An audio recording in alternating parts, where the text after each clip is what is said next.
आज देश में एक चर्चा है योगी आदित्यनाथ जी का, हम एक रहेंगे नेक रहेंगे, हम बटेंगे तो हम कटेंगे। तो भाजपा वालों ने भी उसका विरोध किया और देश में तो बहुत सारे लोगों ने विरोध किया। एक सांप्रदायिक भाषण है, एक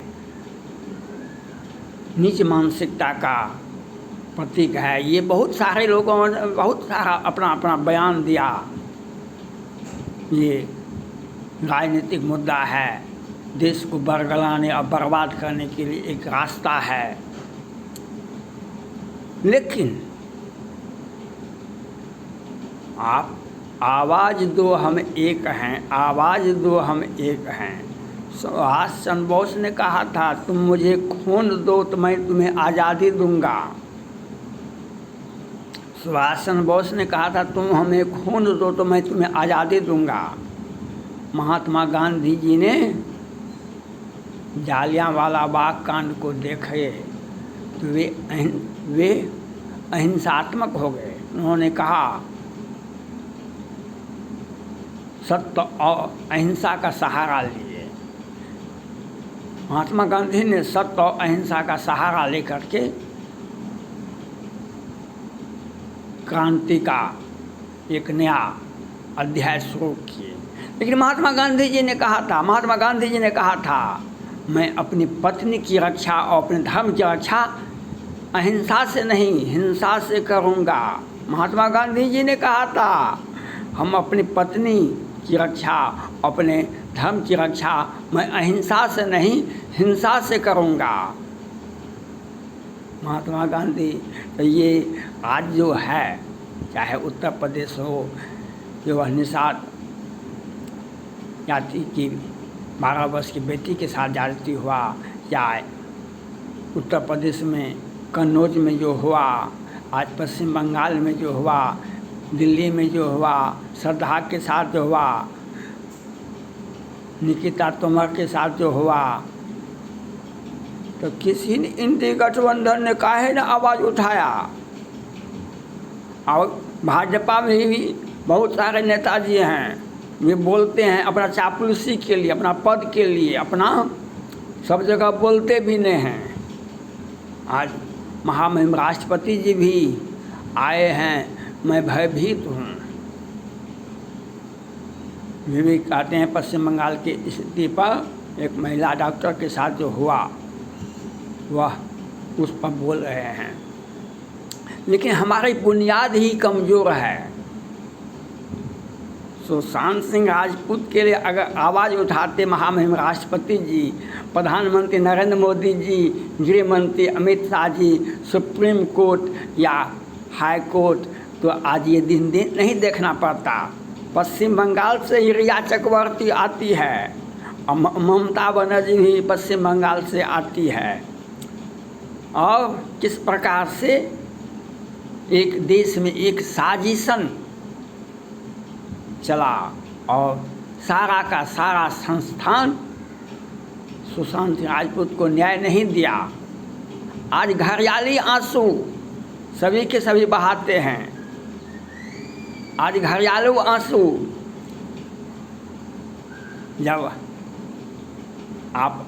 जब आप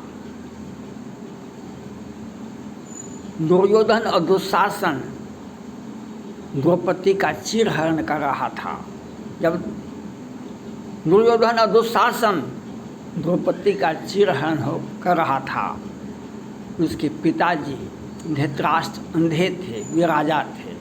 उन्होंने कहा ऐ दुर्योधन ऐ दुशासन, इतिहास तुम्हें कभी माफ़ नहीं करेगा, इतिहास तुम्हें कभी माफ़ नहीं करेगा।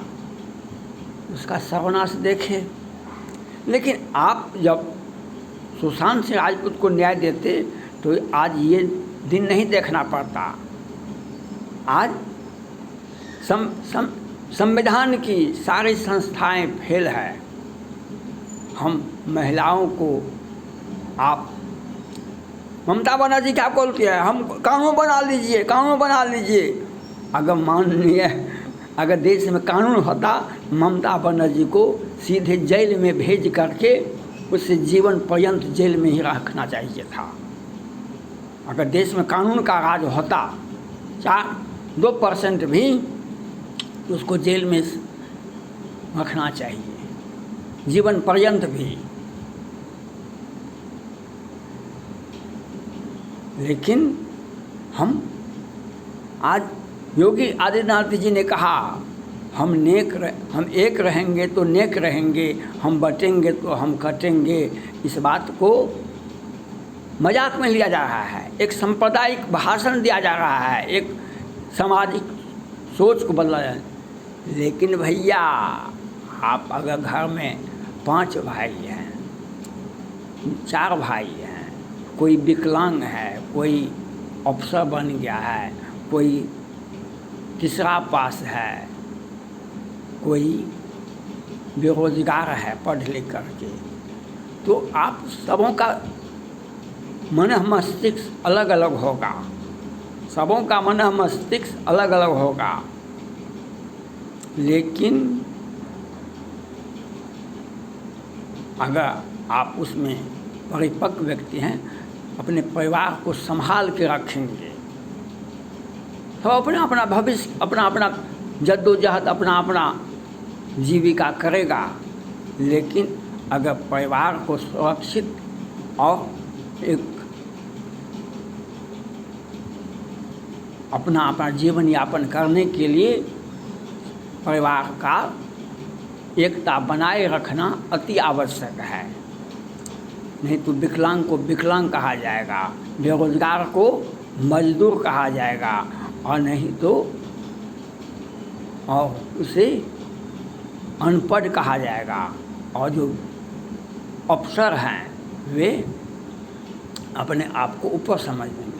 लेकिन परिवार अगर आप संभालना चाहते हैं, परिवार को आप विकसित देखना चाहते हैं, परिवार का एक सामाजिक प्रतिष्ठा देखना चाहते हैं, तो आपको परिवार का एक रूपता, हम अनेकता में भी एकता देखें। पूरा परिवार हमारा है, हम उसके लिए विकास के पथ पर ले जा सकते हैं। और हम यह तभी कर सकते हैं जब आपकी सोच, आप सभी अपना अपना काम करेंगे, अपना अपना जद्दोजहद ज़िंदगी जीने के लिए करेंगे। लेकिन हम सभी भाई हैं। यह अगर नहीं होगा तो मुग़ल काल का इतिहास 250 वर्ष तक, राणा प्रताप तो उस वक्त भी अपना शहादत दिए, जीवन के अंतिम दिन तक घास की रोटी खाए थे, लेकिन आज़ादी के लिए लड़ते रहे। वीर कुंवर सिंह ने तो अपना बाह गंगा जी को समर्पित कर दिया था, अंग्रेज़ों से लोहा लेते लेते। लेकिन जब आप आज जो विश्व में हो रहा है, आप हिंदू हैं, आप हिंदू में राजपूत हैं, ब्राह्मण हैं, भूमिहार हैं, यादव हैं, कायस्थ हैं, 1000 जाति हैं, आप हिंदू जाति से आते हैं। अगर यह आप संदेश नहीं देंगे तो इंडी गठबंधन वाले तो वही करेंगे। राम का विरोध क्यों किए?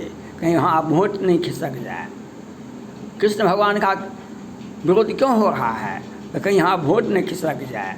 इसके लिए जब वोट के लिए अपना सब कुछ बेच सकते हैं, तो आपको तो सोचना पड़ेगा कि हम परिवार को संभाल के रखें, तभी आपका सुरक्षा हो सकता है। नहीं तो अयोध्या में भी, अयोध्या को बदनाम करने के लिए भी समाजवादी पार्टी के लोग बैठे हुए हैं। निषाद जाति से आते हैं, उनकी बेटी का भी क्या नहीं किया गया, तो वह आपके घर में पहुंचेगा। क्योंकि ये वोट देते हैं तो उनके प्रोटेक्शन के लिए दौड़ के आ जाते हैं। तुम जो भी करना है करो हिंदुओं के साथ, लेकिन हमको वोट तो तुम दे दो। जब आपका सोच इतना गंदा है, तब तो आपको आप पूरे हिंदू समाज, भगवान राम ने क्या कहा, निषाद को, केवट को, सबरी को, सबको एक साथ क्यों रखे? उन्होंने संदेश दिया। आज इसलिए पूजनीय हैं जो आप समाज को, अपने परिवार को, अपने समाज को जब एक सूत्र में बांधेंगे तभी आप पूजनीय हैं, तभी आप आदर के पात्र हैं, तभी आप पर हम भरोसा कर सकते हैं। नहीं तो छिन्ने छिन्ने भिन्ना, वह आपको, योगी जी का मकसद ये था। थैंक्स।